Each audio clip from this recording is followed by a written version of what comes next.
Well, thank you for having me here and for such a warm welcome. I'm very excited to be here to really help us understand our true potential in terms of making positive change occur here in the world. And I'm just a little bit of information about myself. I think Aradna already introduced me a little bit in the email that you received. I am a shaman. I am a curandera, so I'm a healer, I'm a maestra, a teacher. And I practice in the ancient ways of the First Nations, from here in southwest part of the nation, as well as Mexico, Central and South America. So I'm very involved with the practices specifically of the Quero Nation, who are the descendants of the ancient Inca, and of the Mexica people, who are the descendants of the Aztec, the Mayan people from Mexico. So I'd like to begin today's presentation talking about current events and how they affect our lives. We're all very involved, I think, in the current events that are happening throughout the world. And we know that we are now in the sixth great mass extinction of species upon Earth, and that humanity has caused this. Wars, displacement of people, violence, and iniquity fill our lives. Division is commonplace. The age-old strategy of divide and conquer has disempowered humanity for far too long. Our governments continue to promote hidden agendas, and our media bombards us with continuous diversion. We are manipulated by fear. The information that we receive is censored. History is written by the winners, not the losers. We are in a battle for our health. We understand that our earth, our waters, our air is toxic. We are also in a battle for our sovereignty, for understanding who we really are, not who we have been conditioned to be. Many of us worldwide are marching, we're gathering, we're rioting, we're trying to make positive change happen. So there's a lot of effort occurring on the part of many to try and make great social change happen, but the result is that actually very little change happens, right? And we've seen this throughout time, whether it was during the civil rights movement in the 60s, anytime we're gathering and we're trying to make this social change happen. What we want to understand is that the efficient and effective way to make great social change happen is through the energetic realm, not the linear realm. When we are connected with our true identity, our true selves, and when we are connected with the legions of light in the spirit world, we have the ability to make great change happen with very little effort. We have the ability to free humanity from the ancient shackles of fear, greed, war, and destruction. But first, we have to understand who we truly are in order to offer the world a new paradigm and a new reality. We must ask ourselves, what is my relationship to the universe? Am I a passive observer, a powerless victim? Or am I an active participant, a powerful warrior who will not be controlled or manipulated? So let's now talk about current events through the eyes of the Que'ero people, who are the descendants of the ancient Inca. They lived in virtual isolation still at the height of the Andes Mountains throughout several different countries in South America. And over 500 years ago, they gave us a prophecy about this time of great upheaval and chaos that we are living in. And the name of this prophecy is called the Pachacuti, which means the earth is turning upside down. We are currently on the threshold of two great eons of time, two great cycles. One that was ruled by selfishness, materialism, wars, and violence, and one that we are moving into, which will be governed by the highest power of Munai, unconditional love, peace, brotherhood, goodwill. The First Nations tell us that we are moving into the fifth hoop, the fifth humanity. Nothing is stationary. There is always constant change. We are always working and living within cycles of time, whether as individuals, as the earth, or as the universe. So as an example of cycles, we go from sorrow to joy, infancy to elderly. Civilizations rise, civilizations fall.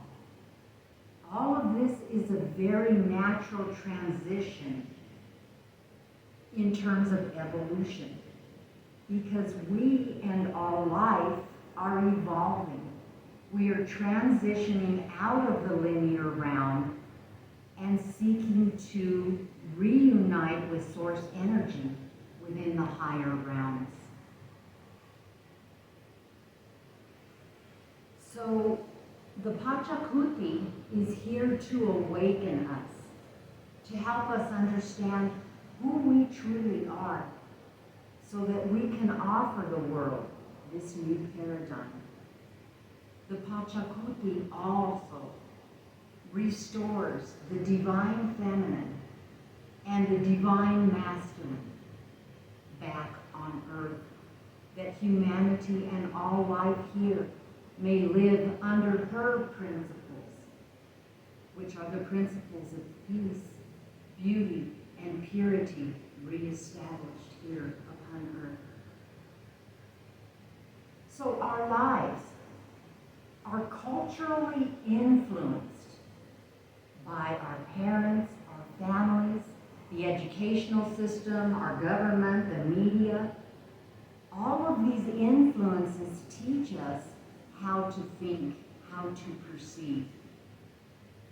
Our beliefs, our perceptions, the decisions that we make, how we think about our limitations and our potential, our possibility, is all part of how we have been taught to think and perceive. Our beliefs underlie all experience. They influence reality and create self-fulfilling prophecies. So let's talk about one of the ways that we are influenced here in dominant society. When I went to school, I learned about Darwinism, and I've got a feeling most of us did. Show of hands, how many people learned about Darwinism? Great, everybody here did. And I've got a feeling that Darwinism is still being taught to our children now in our educational system. This is the concept that life is based on competition and survival of the fittest. And it is this ideology that has led to the greatest wars and loss of life. This ideology has promoted and condoned hegemony as well as exploitation of human life and of our sacred Earth Mother. We live in a very materialistic and selfish world. We have been taught that it's all about me. And if I can get to the top of the ladder before everybody else, and if I have to trample anyone else to get there, that's okay. It's perfectly condoned by this society.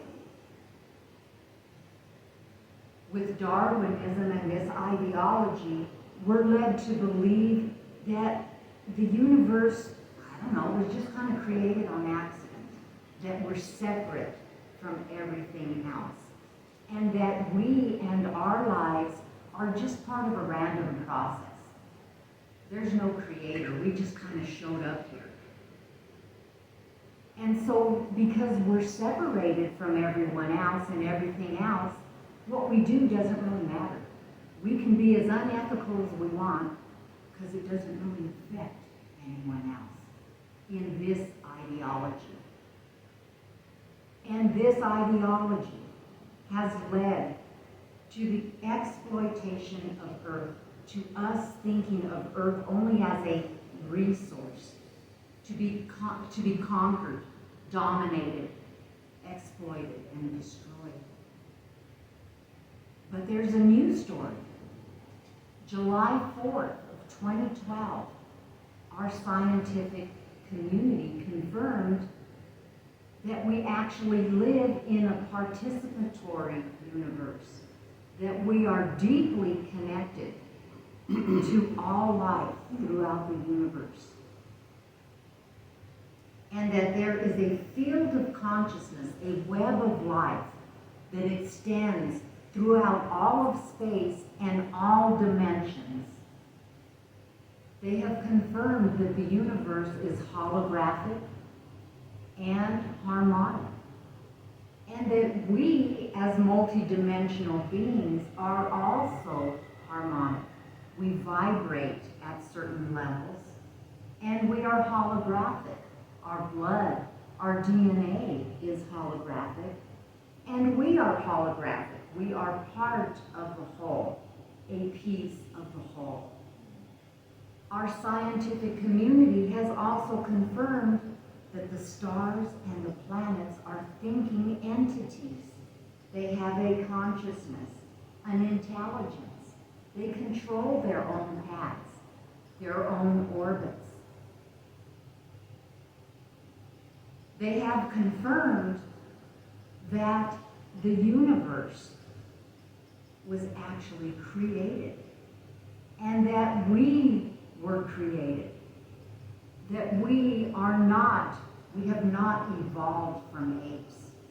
There is no missing link. We are actually the product of intelligent processes and technology that has made our genome separate from the genome of every other life and made us who we are. Science has confirmed that nature and the universe operate based on cooperation, not competition. So, the more violence and suffering that humanity continues to endure shows us how far we have strayed from this foundational law of cooperation, and that we need to return to it immediately if we expect to survive, before it is too late. So let's now talk, we're going to shift gears just a little bit, and we're going to talk about worldview, because the worldview that we have really makes a difference in terms of our perception and how we think of the world around us. For the people of the First Nations, Their traditions and worldview are over 200,000 years old.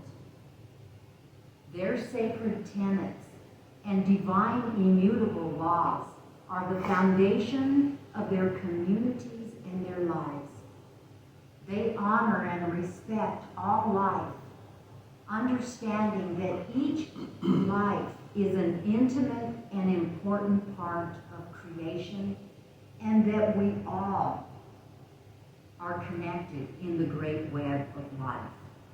So everything that our scientists are just now trying to understand or starting to understand has actually been ancient wisdom since the beginning of humanity.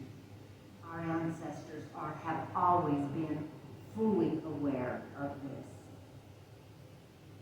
So our world views are very disparate between dominant society versus indigenous societies. And let's talk about why that is and how that is a little bit.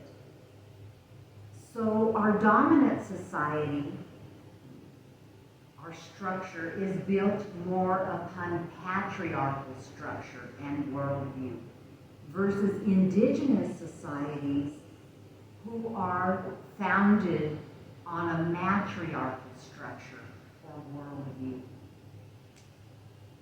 When we're looking at our dominant society, we tend to view life in terms of history and progress. We function and view, perceive within linear time, the time that flows like an arrow. We're born, we grow older, we die. And within linear time, we've got some limitations. We've got actually quite a few limitations. Because linear time is governed by the principle of karma.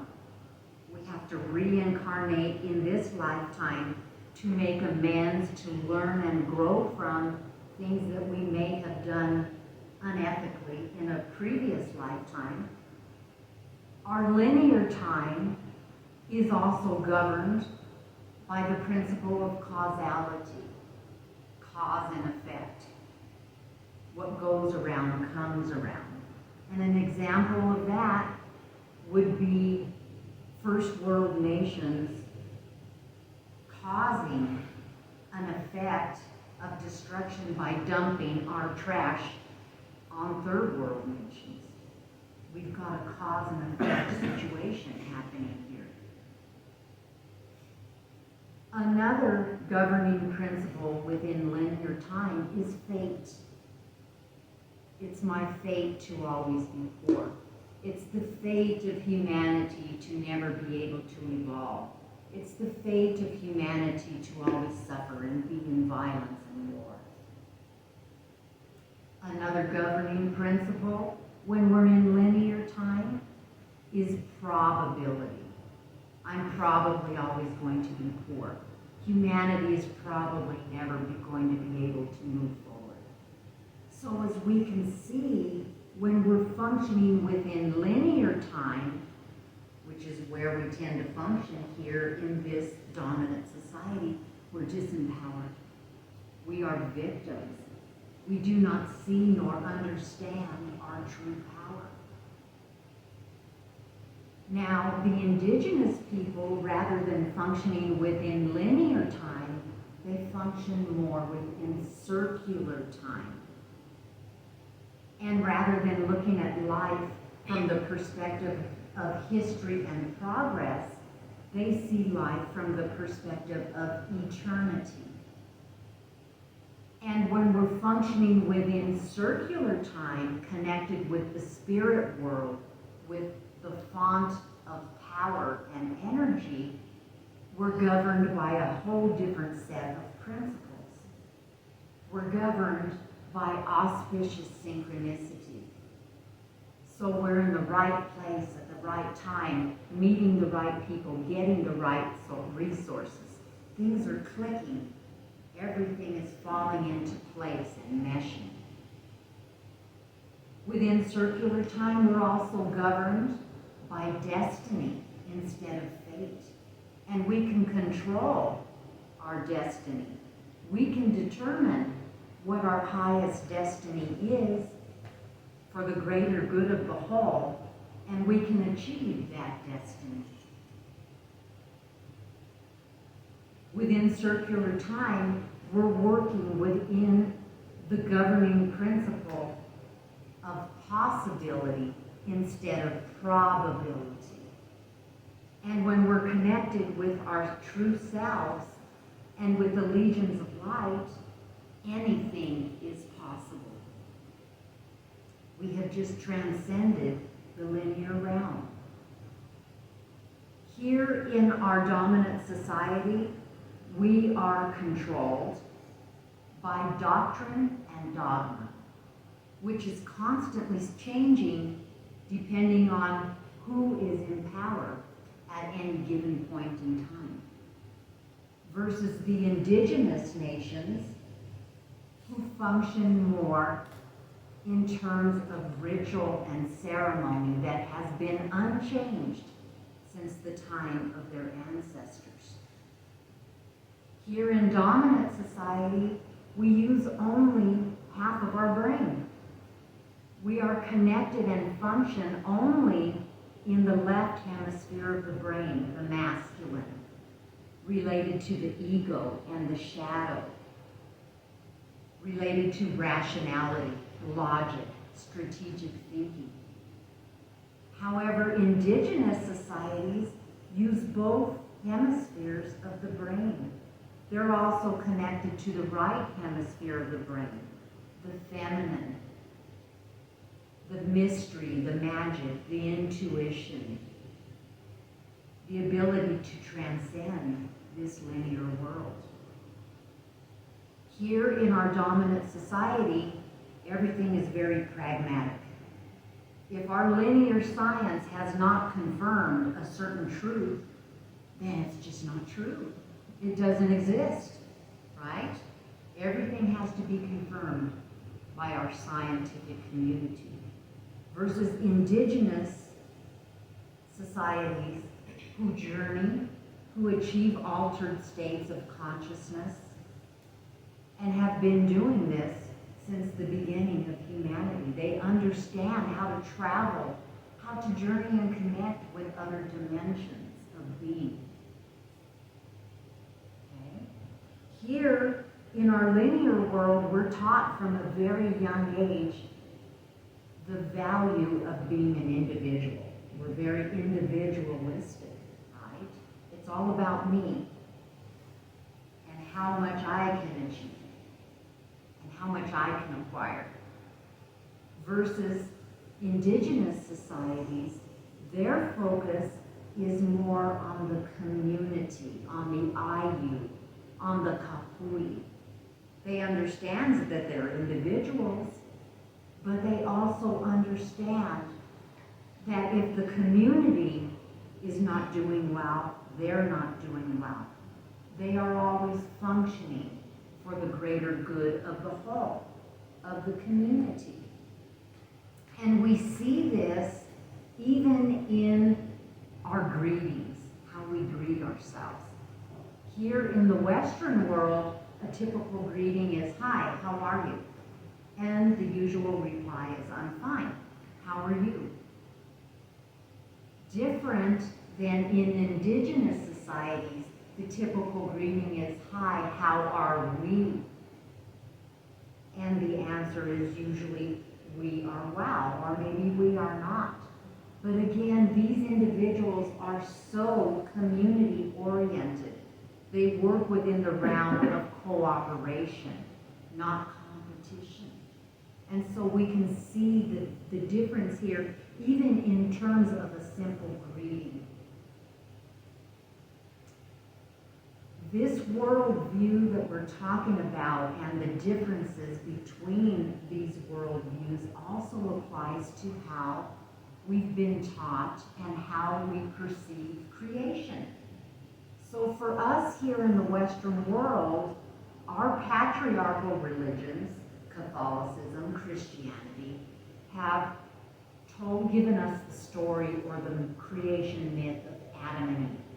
And most of us are familiar with Adam and Eve, right? Adam and Eve once lived in the Garden of Eden, and there was a serpent in the tree of knowledge and wisdom that seduced Eve to take a bite of the fruit of this tree. And then Eve seduced Adam and caused the fall of humanity. And now we're all born with original sin. We're born flawed. And it's the woman's fault. She's the seducer. She's the one who seduced Adam and caused the fall of humanity. Well, if you tell this story to the indigenous people of the First Nations, they look at you like you're crazy. Like, what are you talking about? We live in the Garden of Eden. We were given the responsibility of stewardship when we received the gift of consciousness, and we're supposed to be taking care of our sacred earth. So I'm now going to share with you an ancient creation story from the perspective of the indigenous people. Because for over 200,000 years, God was female. The great creatrix, the womb of all life on earth and throughout the universe. And all humanity understood this. They revered and respected the divine feminine. And there were a lot less wars. There was a lot more cooperation at this time in history. So I'm going to now share with you one of the many creation myths of the indigenous people. This is the creation myth of Shiko-me-ko-wad, the corn serpent, or Shiko-me-si-wad, the corn woman.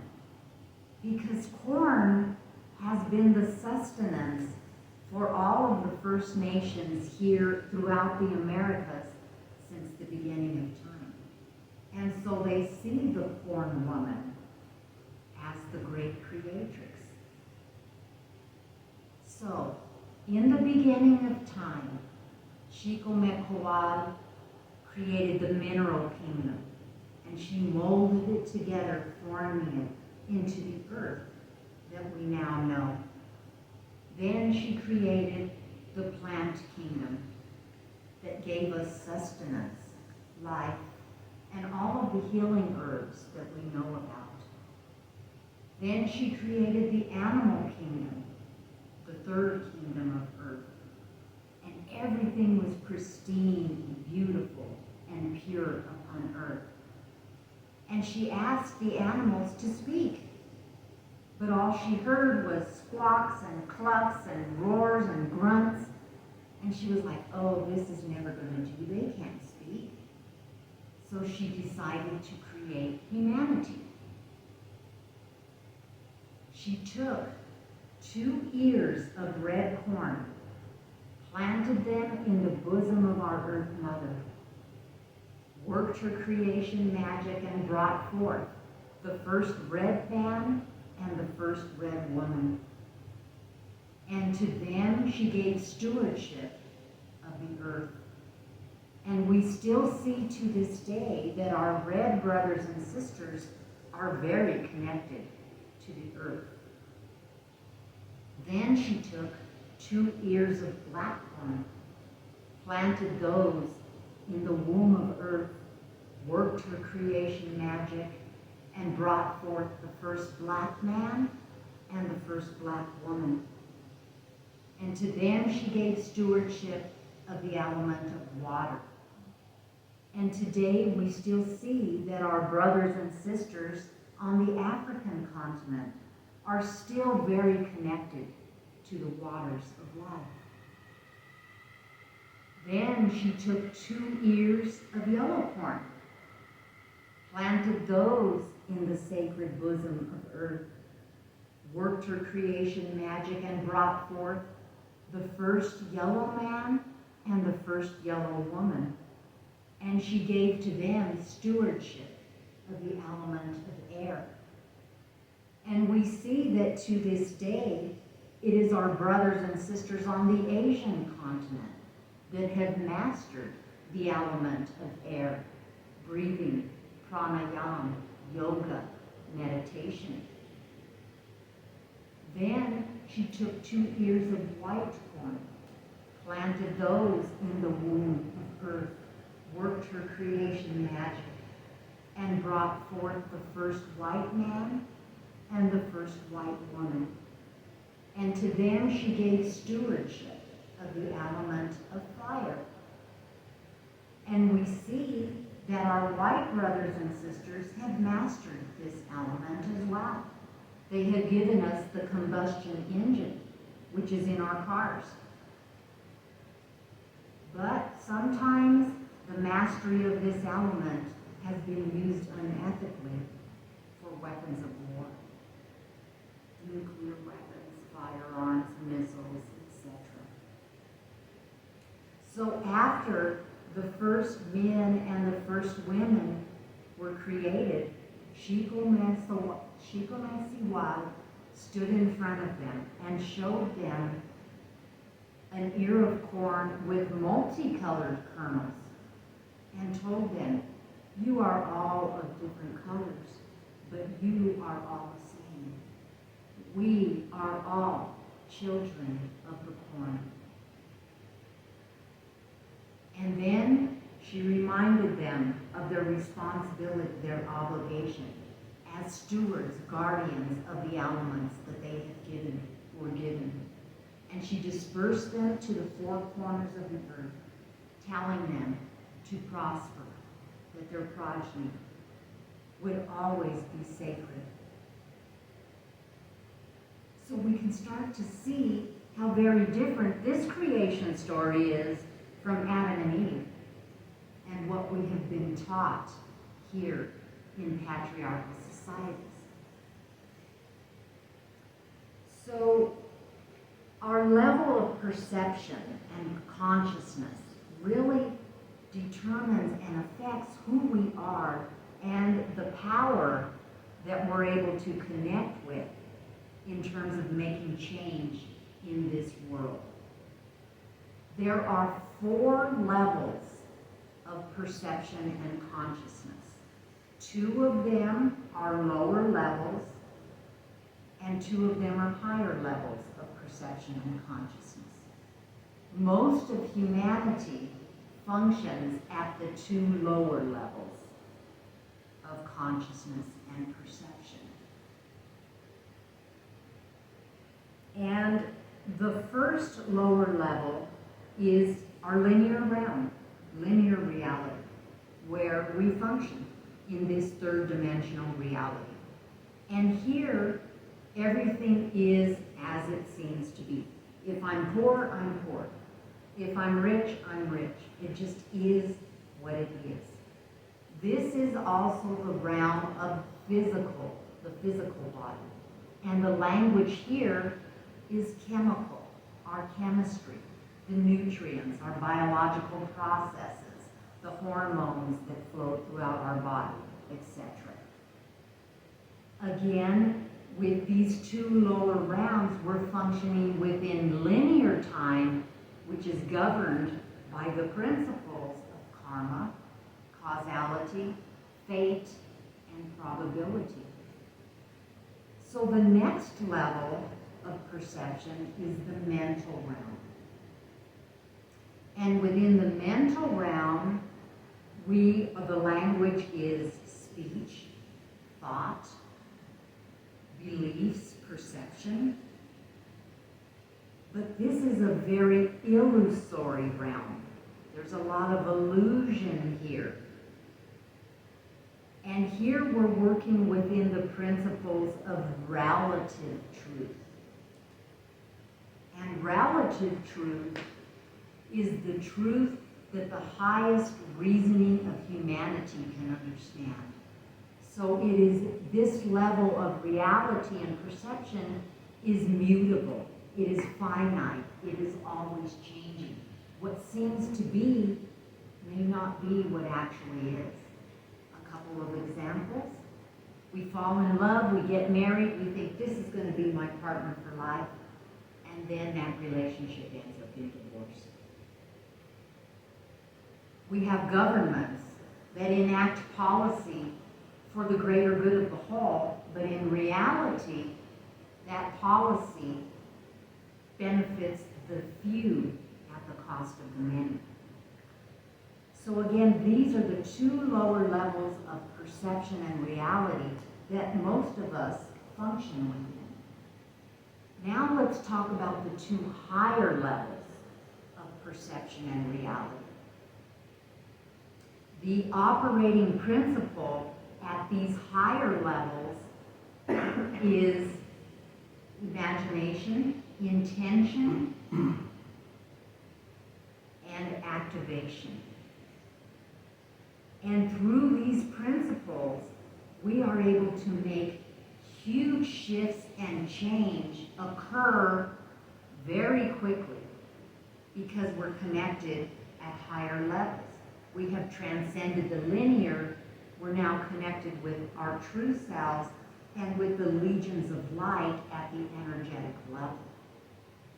And again, the energetic influences and controls the linear. So we're now at the level of ultimate or absolute truth instead of relative truth, which is illusory and always changes. Absolute truth or ultimate truth is the truth of the Creator, the highest truth, universal truth. It is immutable, it does not change. It consists of 7 universal laws that govern all life throughout the universe, including us. So when we're at this level of perception and consciousness, we are connecting with the font of true power. So the first level at this higher level is the level of the soul. And this is the archetypal level.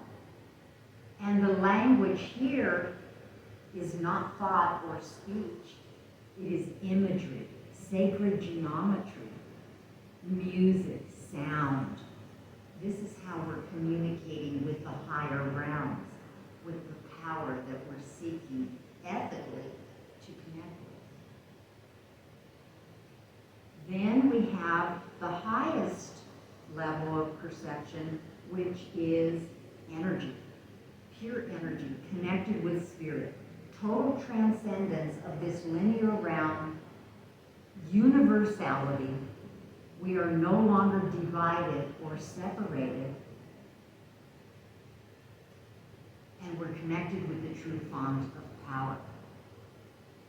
So realizing that we're in the Pachacuti, we want to understand that this is where we want to be connected, at these higher levels, because this is where these big shifts can occur with very little effort.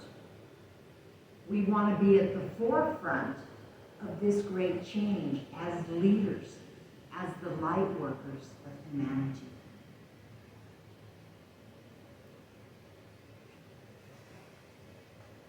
So here in our Western world, we have a lot of ailments, mental health ailments, suicides, health ailments, chronic illness, diabetes, cancers, autoimmune diseases, you name it, we've got it here. But when we look at indigenous societies that have little or no exposure to dominant society, they don't have any of this. They're completely healthy. So what's going on? Well, there's many factors, of course, that influence our health. We know that we live in a toxic environment. There's a lot of pollutants. Our lifestyle, our diet are contributing factors. But one of the biggest contributing factors is stress. Because the way that the Creatrix made us, we were meant to be in stressful situations for only very short periods of time, when we're running from the lion, when we're hunting, only when we need to be. But within dominant society, most of us are stressed out chronically, almost 24/7, right? And when this happens, the adrenal glands on top of our kidneys are releasing the stress hormones, cortisol, epinephrine, adrenaline, into our bloodstream, not just once, but continuously. And these stress hormones produce inflammatory agents that through the bloodstream make it to the amygdala and the brain centers that allow us to connect with circular time, and they damage them. And when these brain centers are damaged, then our creativity is damaged. Our ability to connect with the circular world is damaged, and we can't connect. So it's my understanding you've talked a little bit about resetting the nervous system and learned a little bit about that. And we're going to just learn a little bit more about it today and actually just take a couple of minutes to reset our nervous system so that we're not in fight, flight, or fear continuously. You may have learned that the vagus nerve is the longest nerve in the body. It is a cranial nerve, begins in the brain, descends through the eyes, nose, mouth, ears, into the larynx, drops into the chest cavity, stimulates circulation, heart, lungs, stimulates then the digestive system, the reproductive system, and then it ends in the rectum.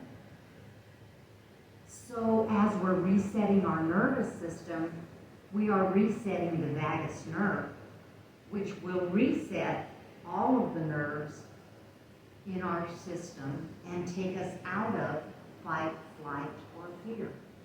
When do we want to do this? Before sleep. A lot of us have insomnia. We don't sleep well because we are in these chronic states of stress. Before meditation, before we want to connect with the circular world, circular time. Maybe before a stressful situation, before a test. Or, of course, after a stressful situation. Because once we reset our nervous system, it stays reset for hours. Unless, of course, we encounter another stressful situation. So let's make ourselves comfortable, either sitting or laying down, however you would like. And we're going to kind of just go through this process, an abbreviated process, for the sake of time.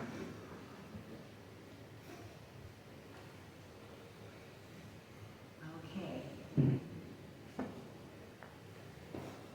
Just make sure everybody is situated comfortably.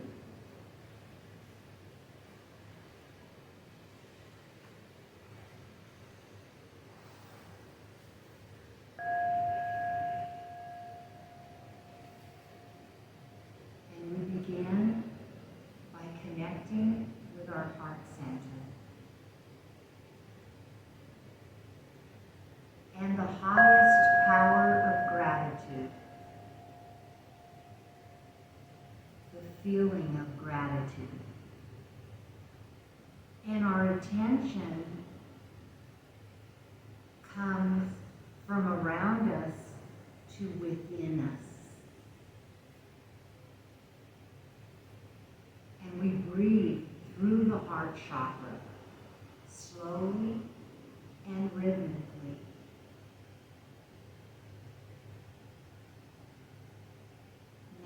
Dropping our tongue from the roof of the mouth to the floor of the mouth and relaxing it there.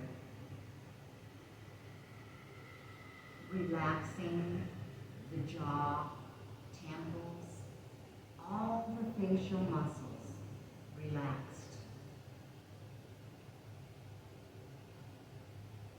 And we're now switching the focus of our consciousness from the left hemisphere of the brain to the right hemisphere of the brain, the feminine, intuition, magic, and mystery. And as we're breathing through our heart chakra, we are now making our exhalation longer than our inhalation. Because when we inhale, we activate our sympathetic nervous system.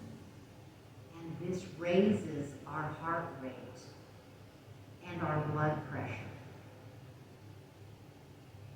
When we exhale, we activate our parasympathetic nervous system, and our blood pressure and our heart rate lowers.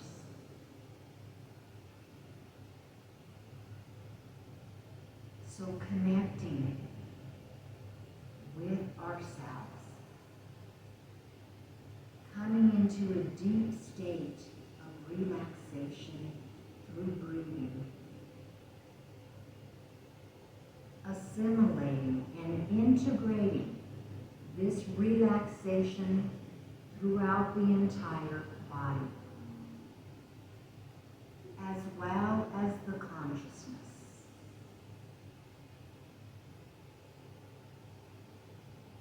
Taking just a minute more as we're breathing, extending that exhalation.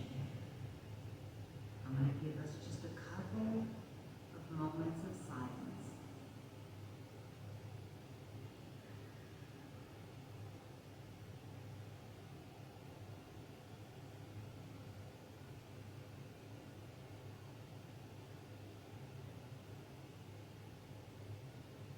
Integrating and assimilating.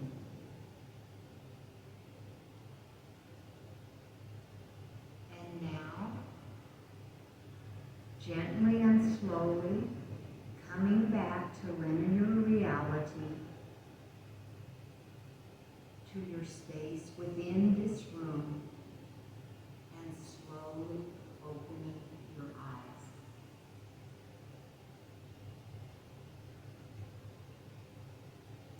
In the document that I sent, I indicate that we want to inhale for about 3 or 4 seconds and exhale for about 5 to 6 seconds. But I don't want you to count, because if you're counting, you're on the left side of the brain. Just make the exhalations longer than the inhalation.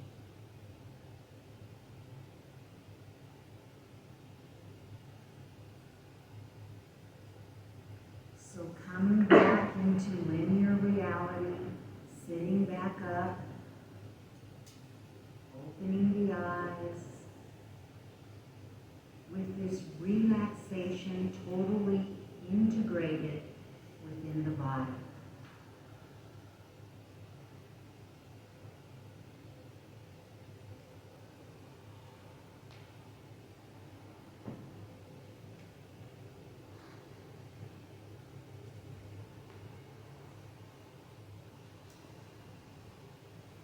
How's everyone doing? Feeling pretty relaxed? Okay, so this is what we want to do to take ourselves out of fight, flight, or fear. Okay, so considering that we're running kind of short on time, I'm going to kind of really go through this. We're just about finished with the lecture. So now let's focus on the human body and what our potential is there. We are actually built like Russian nesting dolls. Are you familiar with those Russian nesting dolls that sit inside of each other? That's the same way that we are built. The furthest out, the furthest dimension is the energetic dimension. Inside of that is our soul. The mental dimension, the emotional realm, and then the physical body. So by the time we start experiencing health ailments, whether physically, emotionally, or mentally, it's already been an issue in the energetic body for quite some time. Again, it's the energetic that influences and controls the physical, whether for us as the microcosm or whether we're talking about Earth and the universe as the macrocosm. Our perceptions, our beliefs, our emotions influence our DNA and our genome. They change our blood chemistry. If we have positive thoughts, we are expanding our DNA and bringing health to our system. Negative thoughts, we're contracting our DNA and we're bringing disease to our system. We have 12 strands of DNA. Only 3 are active. That keeps us in the third dimensional reality, linear time, linear reality. But the universe is composed of 12 dimensions and beyond. So we have to start learning how to activate those other 12 strands of DNA so that we can truly evolve and become who we were meant to be.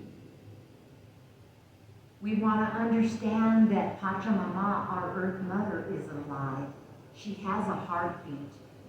She has a great conscious space, and within it is the history of humanity and Earth throughout all these cycles and eons of time.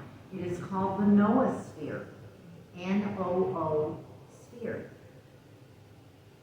As we talked about, most of humanity is vibrating at very low levels of perception and consciousness.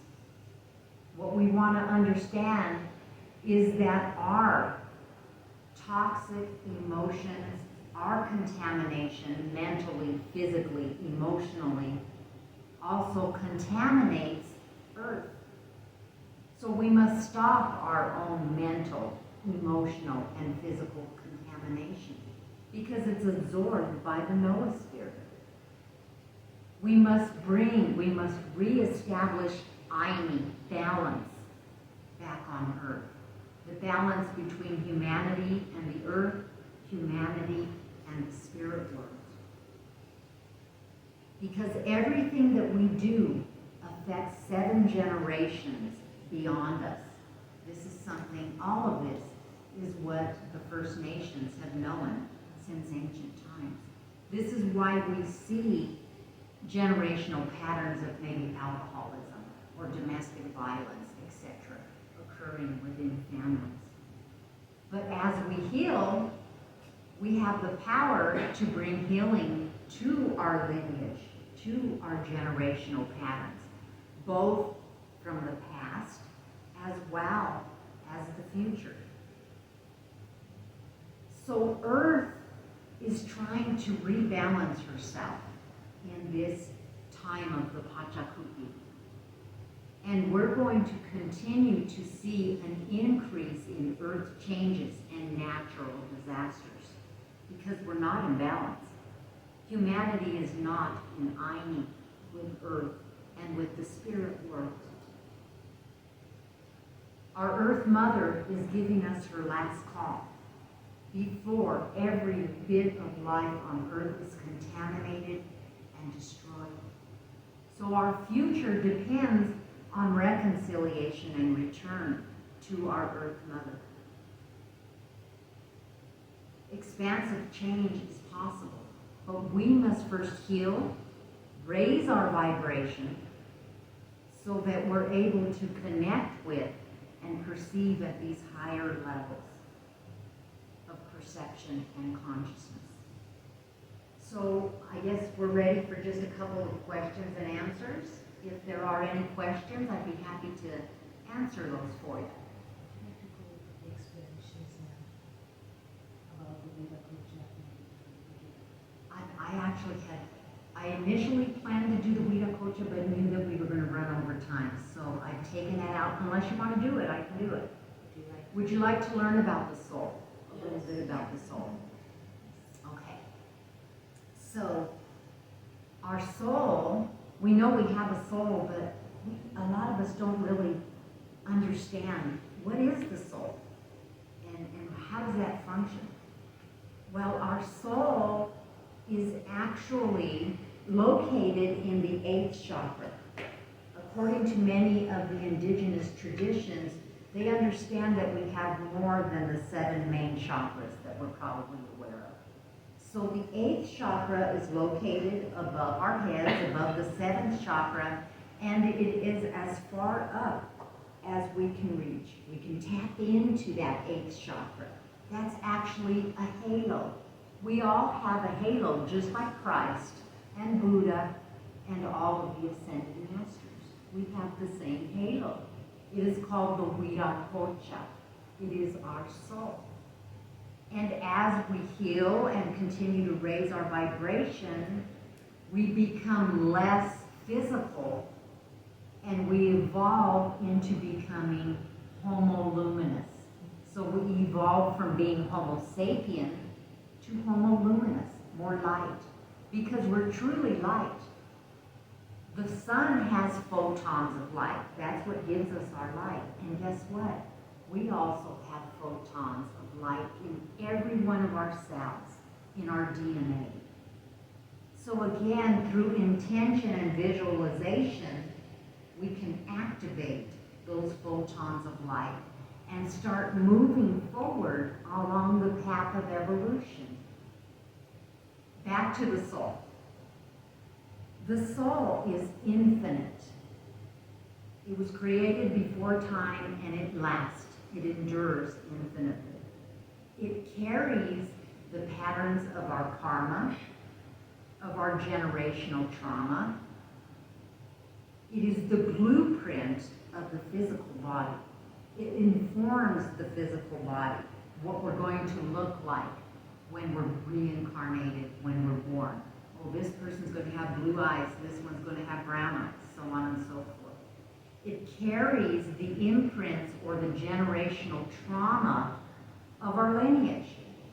For instance, some people within their lineage, heart disease runs, or cancer, whatever it may be.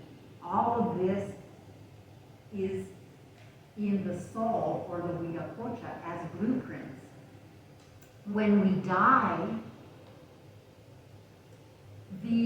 this information, which is in our chakras, is uploaded again into our soul, into the Viracocha. Because when we die physically, our Viracocha then comes through the root chakra and it's gathering all that information from the chakras. It brings it up through the axis of our body, which is less than a molecule thick, and it takes it back up into the 8th chakra. And again, when we're reincarnated, then it dumps all that information back into our physical body, into the chakras. Okay? So we're going to learn how to open our Viracocha, because opening our Viracocha, our soul, helps us to connect with circular time. So let's connect with our heart centers. We can do this sitting down or standing up, whatever is comfortable. We're connecting with our heart center, hands in prayer pose. And we're dropping into, within ourselves, connecting with the sacred, our true identity, the divine I am presence within us.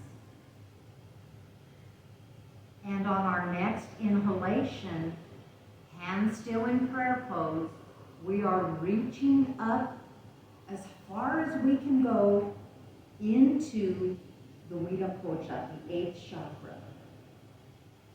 Tapping into that halo, that infinite and sacred energy of light. Feel it. We don't think about it. We want to feel, not think. Right hemisphere of the brain. we are turning our palms outward and we are opening our Viracocha, bringing it down and around us, all the way around, stepping into infinity, into circular time, connecting with the sacred and bringing our hands together, back together in prayer pose, facing down toward the earth. Because our Viracocha extends into the earth about 12 to 14 inches. Now our Viracocha is open and it is actually a toroidal shape, like a donut. And guess what? The electromagnetic field of Earth, the soul of Earth, is the same exact shape. It is a torus. It is a donut, just like ours. This tells us and shows us how we are children of Earth. So in short, this is information about your soul. Now that your soul is open, you're more able to connect with circular time, with the font of power that we were talking about. Now, I will give you a caveat. Always, and this is something I teach in my classes, use this power ethically. We do not use this power for vengeance or for unethical purposes. Because if we do, karma's going to come back and slap us really hard. So we always use this power ethically and with the highest morals. Okay? If we forget to close our Viracocha, don't worry about it. It'll close by itself. But how much time do we have, Arana? I don't know. Okay. We can also bring healing to Earth by placing our Viracocha around someone else, around the Earth, around any other place or thing. Okay? So let's do that real quick, just so that you have this knowledge. Okay, so our Viracocha is open. Now we maybe want to send healing, light, and love to Earth. Or maybe to Israel, Gaza, and that whole Mideast area with the conflict that is going on now. Let's do that. Let's picture Earth in front of us. Just use your imagination, intention, and visualization. Your eyes are closed. We are on the right hemisphere of the brain, connected with our heart center. And we now, with hands in prayer pose at the heart center, reach back up into our Viracocha, into our soul, way up there. Open our palms, but this time we open and connect our Viracocha, bringing it around Earth, which we are visualizing right in front of us. Now we're connected with Earth. And we can send prayers, we can send light and love and healing to Earth. We are connected in circular time. Let's just take a minute in silence. We can put our hands around Earth or not. We can send energy however we choose to our Earth Mother.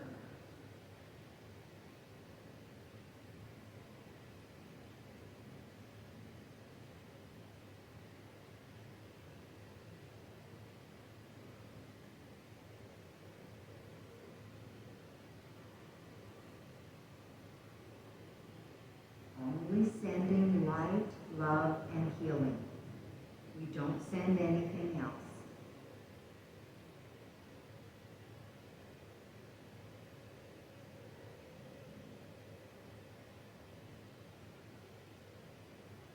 Then when we're done, we take our Viracocha off of Earth and we bring it back to our 8th chakra. So we feel the folds, we visualize, we feel the folds of our Viracocha at the bottom of Earth, and we bring it off of Earth and back to our 8th chakra. Then we can close our own Rita Kocha in the same way. Eyes closed, using visualization and intention, we feel the folds of our Rita Kocha within Earth. Gently grab the bottom of the Rita Kocha and the opposite. We're closing it, bringing it back up to the 8th chakra. So it is now closed.